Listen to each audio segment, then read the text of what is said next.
Ya. Tiene calor, salgas allá que hay más aire.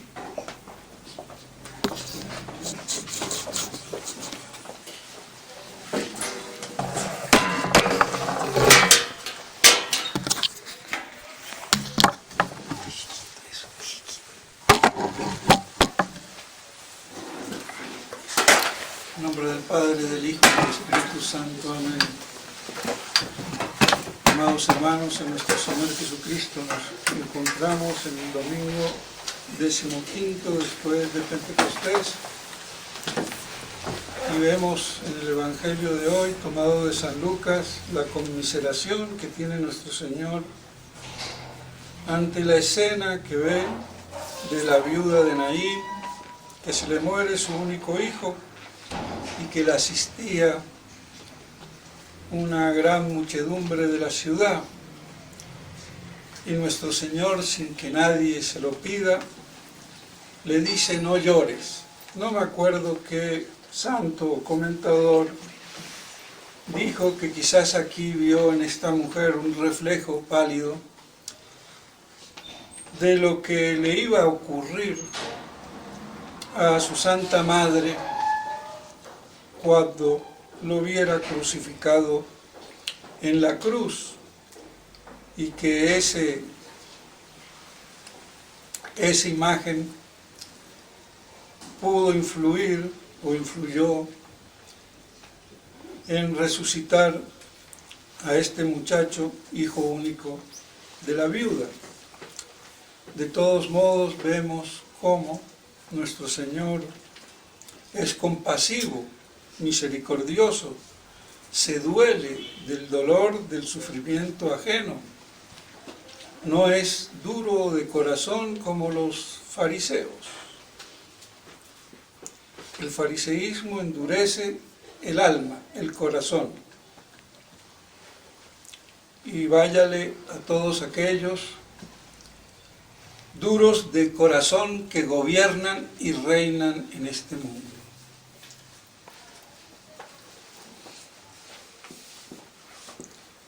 Porque gobernar, dicho sea de paso, es procurar el bien común. Y pues bien, así entonces nuestro Señor da la orden de que se detengan y le dice al muchacho que se levante. Y todos quedan sobrecogidos, espantados, asustados o como fuera, reconociendo un gran profeta que venía a visitarlos, pues había habido profetas que también resucitaban a alguien, pero la cuestión aquí está en resucitarlo con mando y autoridad propia y no en nombre de otro, como hacían algunos profetas. Y nuestro Señor lo hace, como Dios que es, con autoridad propia, no como un simple profeta más, sino con esa imposición de la autoridad que tiene Dios como autor de la naturaleza. De ahí viene autoridad, por eso toda autoridad viene de Dios. Y el dominio sobre toda criatura, el dominio de vida y de muerte, que muchos se arrogan. Y los emperadores romanos, que se creían dioses o considerados como dioses, porque así eran, tenían o se adjudicaban ese privilegio de la vida y la muerte, y eso es solamente de Dios. Otra cosa es juzgar con pena de muerte inclusive, cuando el bien común así lo merita y necesita. Pues bien, entonces ese poder absoluto de Dios sobre la vida y la muerte. Y así se manifiesta, venciendo a la muerte. La muerte, que es el gran mal que condensa todos los males, todas las penas. Pero no hay que olvidar que hay una condición natural de muerte en el hombre y en todo lo que es efímero. Aunque el hombre tiene una parte que no es efímera y sigue siendo efímero, porque no es por naturaleza como hombre inmortal, pero su alma es inmortal.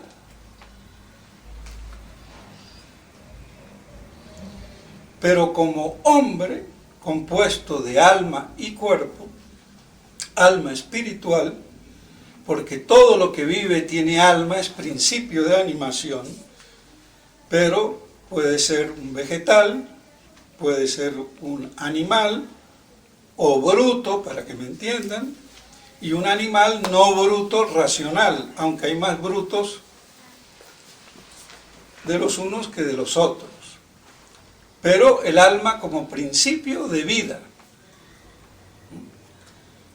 Y en la cúspide está el alma humana, que es espiritual, es inteligente, capta la realidad en su esencia a través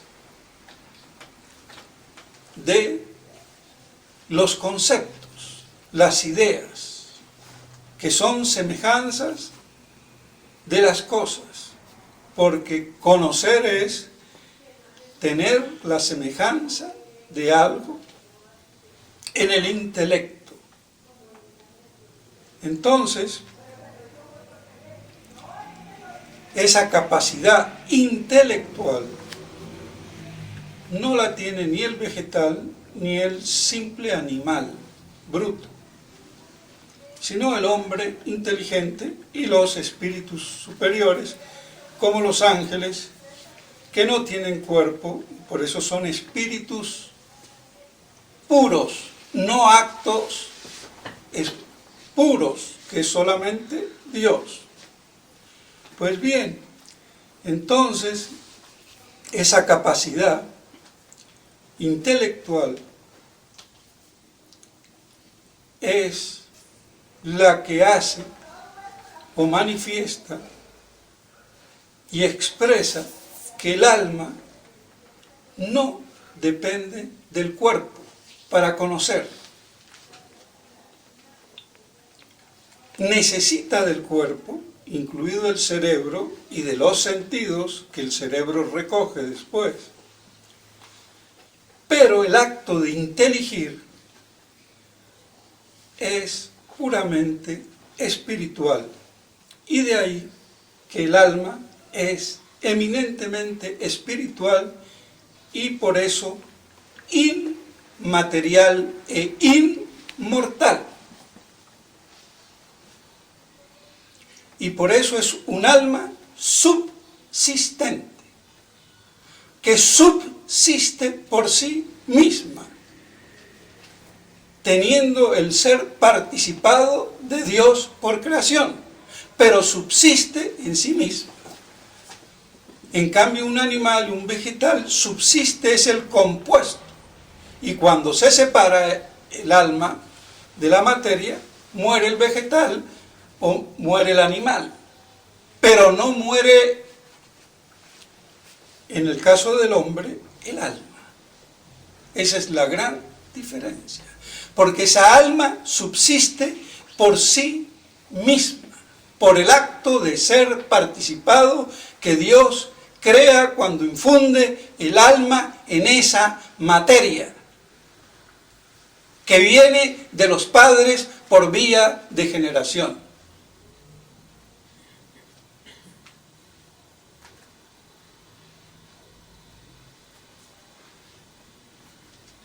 Entonces, de ahí la inmortalidad del alma. manifestada y probada por el acto de conocer.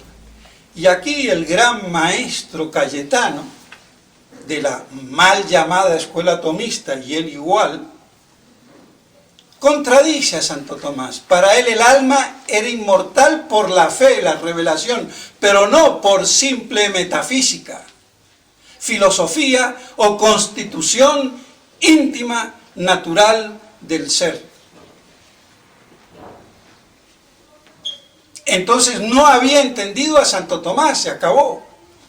¿Y cómo es que es el capitoste de la escuela tomista? Demuestra que hay una gran falla y tergiversación.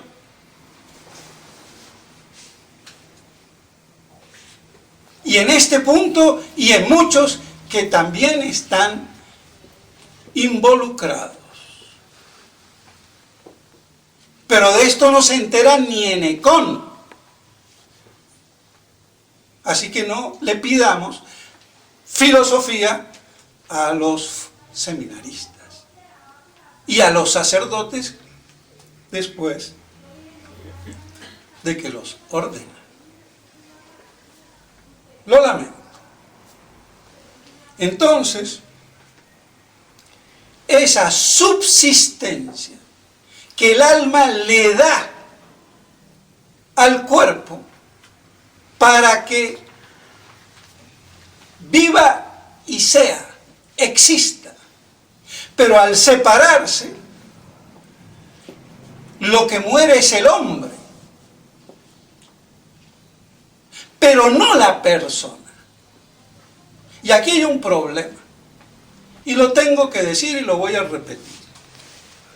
Porque aquí, con todo respeto, Santo Tomás, no entiendo, metió la pata. Y me baso en el mismo Santo Tomás de Aquino.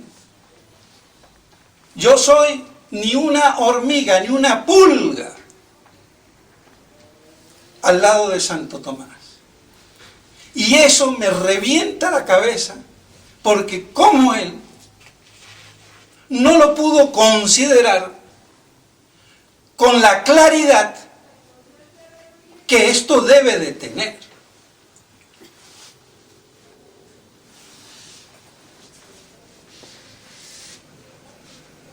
Porque si el alma es inmortal, porque es un alma subsistente, como dice Santo Tomás, y tiene el ese, el ser, el actus essendi, participado por creación, para toda la eternidad, tendría que destruirlo Dios al alma. Entonces, que se destruya la naturaleza humana compuesta de materia y de forma, de cuerpo y de alma espiritual, no destruye el alma, destruye el compuesto humano.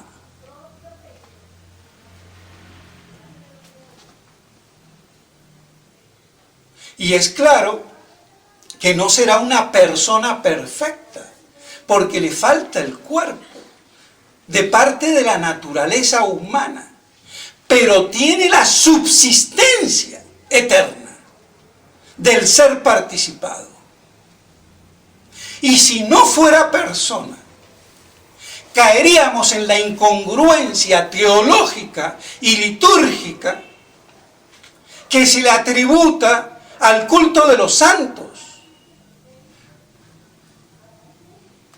¿A quién le rinde culto la iglesia en el cielo cuando canoniza? ¿A fantasmas? El mismo juicio particular no se podría efectuar en el momento de la muerte, porque yo juzgo es a la persona. Tendría que esperar a la resurrección universal para juzgarlos, e incluso para mandarlos al cielo o mandarlos al infierno. Porque tampoco puedo mandar un alma condenada al infierno si no es persona. ¿A que pague y purgue qué? Si el culpable es la persona. Y si el alma sola no es persona, no tiene por qué ir ni al cielo, ni al purgatorio, ni al infierno. Y esto que me lo refute el que quiera y que pueda. Es una cosa grave y seria y que nos toca. La existencia cuando se rinde culto a los santos. Yo canonizo a la persona, no al alma. Porque es la persona el sujeto de los actos a través de la naturaleza. Pero es la persona, el atributo, el sujeto. Y esa identidad, si no existe en el alma, después de la muerte, entonces no puede haber purgatorio, sino hasta el fin del mundo. Y de paso, ¿ya para qué, no? O gente que está en el infierno. ¿Pero cuál gente? Personas, no, almas, fantasmas. Y en el cielo también. ¡Qué ridículo! Ahora, ¿cómo es que Santo Tomás esto no lo vio? Bueno, no sé. ¿Por qué lo tengo que ver yo? Bueno, será porque tengo algo de argentino, che. Entonces, pero la cuestión está planteada, pero no se ha dilucidado. Nadie ha hablado así en la iglesia. Pero es hora de decirlo. Yo me siento en el deber de decirlo. Porque aquí con el Evangelio de hoy estamos ante la muerte. Entonces, queda claro que quedarían conculcados algunos dogmas de fe, la existencia del purgatorio. ¿Quién pena en el purgatorio? Si esa alma no es persona. Es absurdo. Tendría yo que esperar a la recomposición o resurrección para juzgarlo.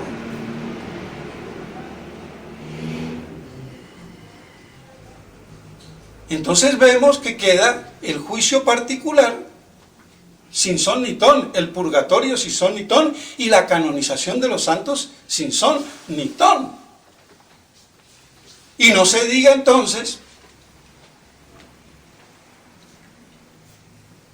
la misa de todos los santos, la fiesta de todos los santos, que están en el cielo, que tienen la visión beatífica. Pero ¿cómo van a tener la visión beatífica de conocer y amar a Dios si no son personas? Es que es ridículo, es patente.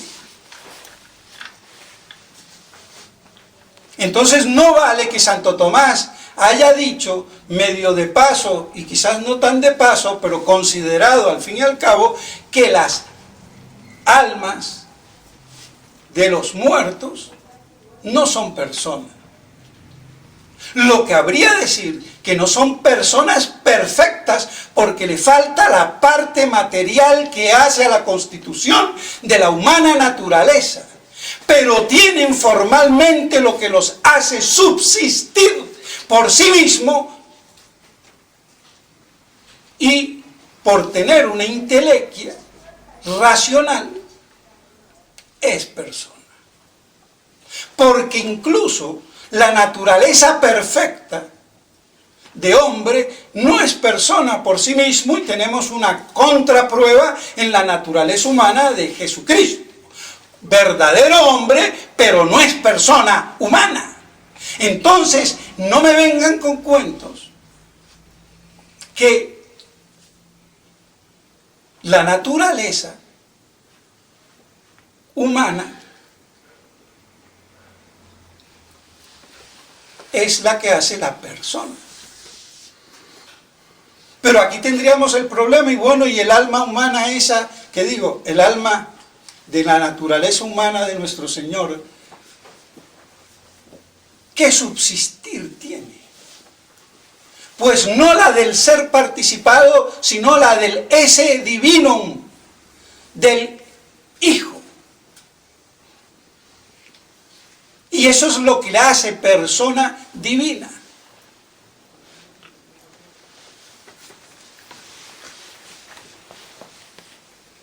Pero el alma es humana.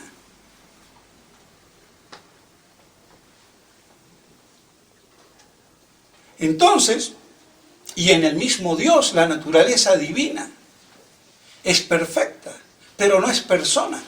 Porque si la naturaleza divina, absoluta y perfecta, fuese persona, habría una cuaternidad. La naturaleza divina, el Padre, el Hijo y el Espíritu Santo.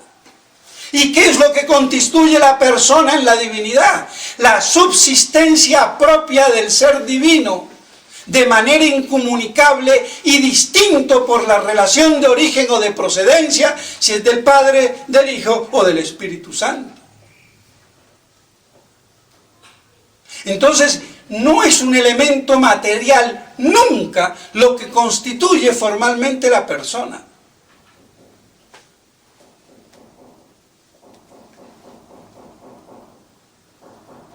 Pero me hace una persona imperfecta, en el caso del hombre, porque necesita de la perfección total de toda la naturaleza humana, alma y cuerpo. Pero bueno, lo dicho, dicho está, y que lo refute el que pueda. Y bajo los principios y parámetros de Santo Tomás.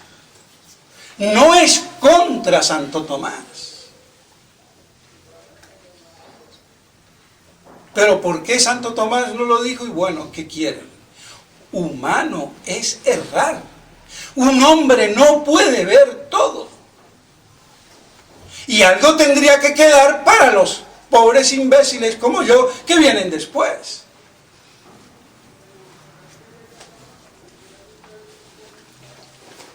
Y se acabó. ¿Qué vamos a hacer?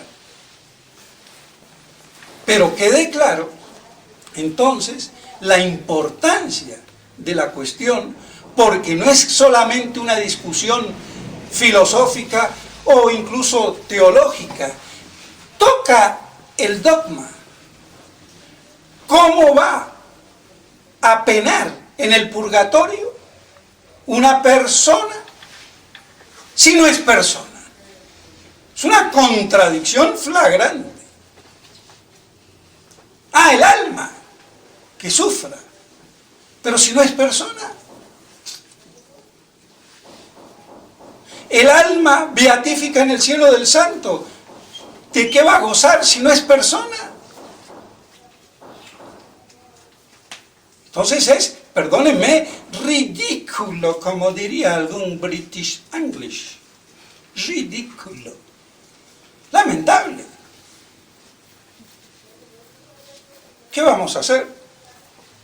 Pues bien, entonces queda claro que aquí nuestro Señor, como Dios Todopoderoso, es el que tiene el derecho a la vida y a la muerte. Y por eso el sacrificio, que es la inmolación cruenta de la víctima, es atribuido a Dios porque es ofrecerle la vida de eso al autor de la vida. Por eso la significación de los sacrificios del Antiguo Testamento. Y nuestro Señor, que la completa en su propia inmolación y lo ofrece a la Trinidad como autora de la vida. Y por eso el santo sacrificio de la misa es esa inmolación incruenta, aunque tiene sangre. Cuidado, porque los términos se quedan siempre medio impase.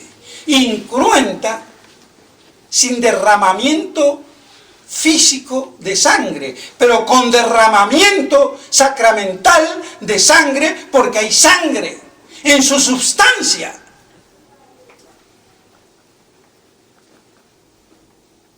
Por la presencia sacramental.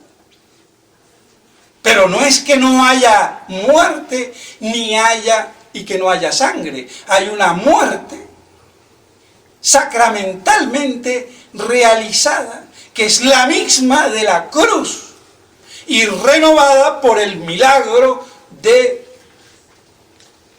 la transubstanciación sacrificial. Precisiones que comúnmente no se hacen.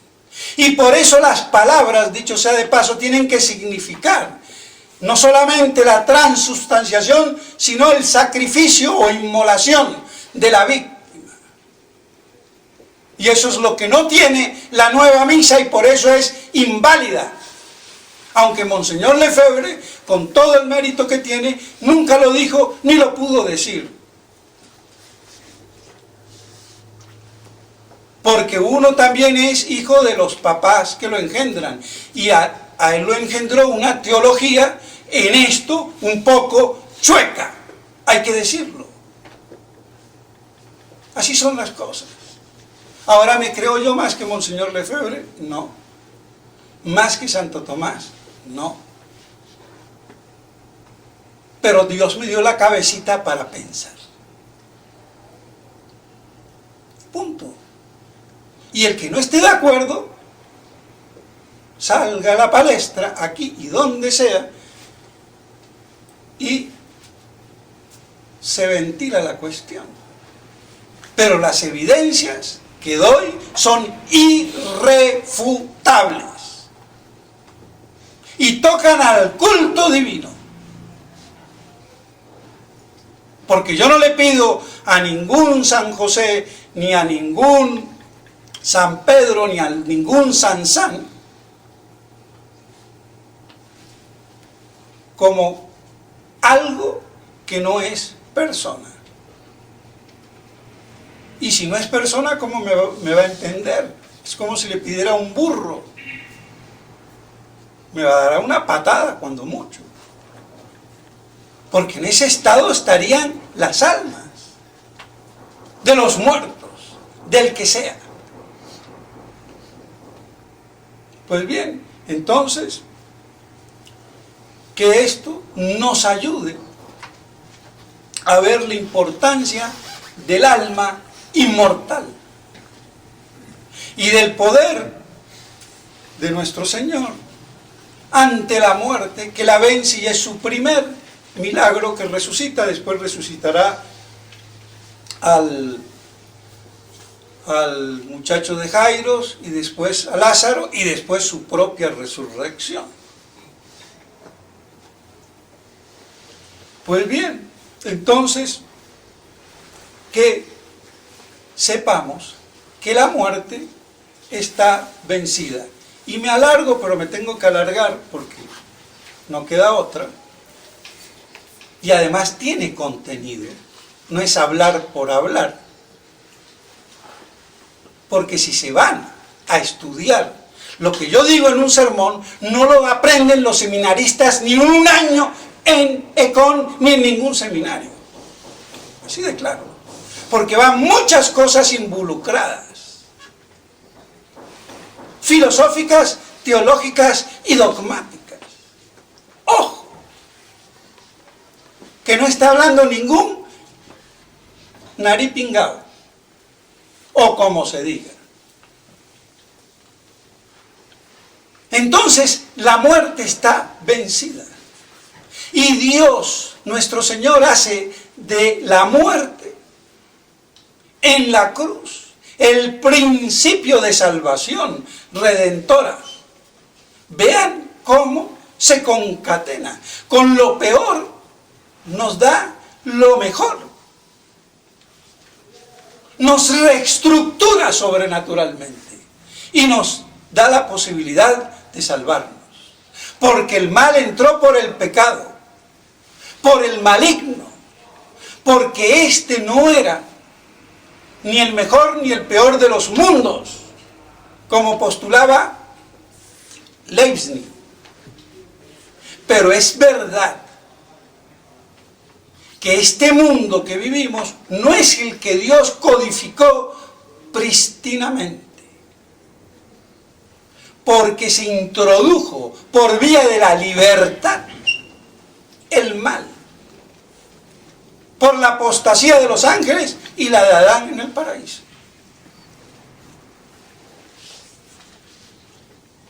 Pero se valió de ese mal para potenciarlo en bien y que se muestre más reduplicativamente el poder de Dios. Pero el mal tiene que ser decapitado en este mundo, cuyo príncipe es el maligno, Satanás. Por eso la novelita esta gran novela melodramática divina del hombre creado y su existencia milenaria,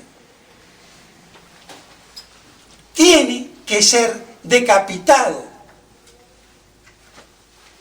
Por eso tiene que haber un reino de Cristo en la tierra donde no gobierne Satanás, príncipe de este mundo. A ver si entendemos de una buena vez por todas.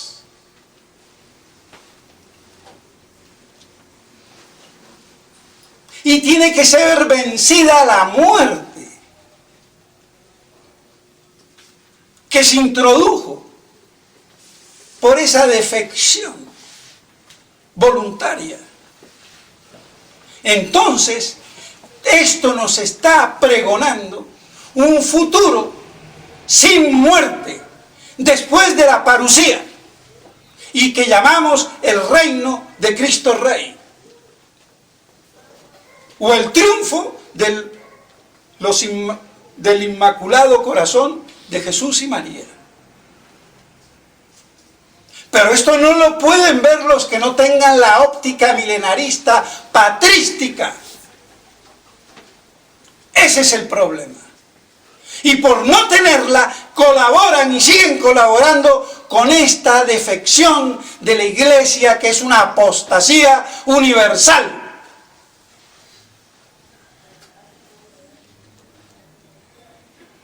Entonces ven cómo la cosa es mucho mayor de lo que parece.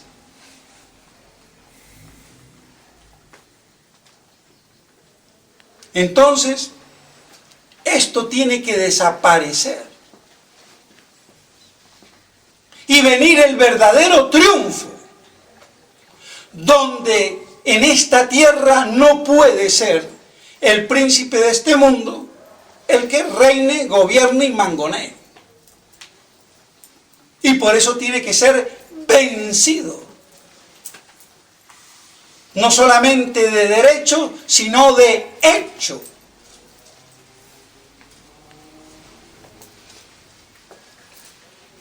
Porque al final son los hechos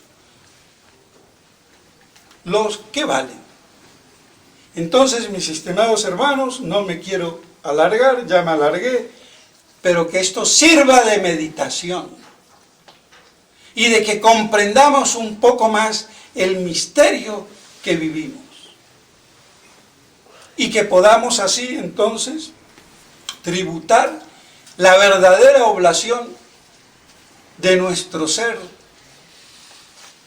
al Dios Todopoderoso y Creador de todas las cosas. En nombre del Padre, del Hijo y del Espíritu Santo. Amén.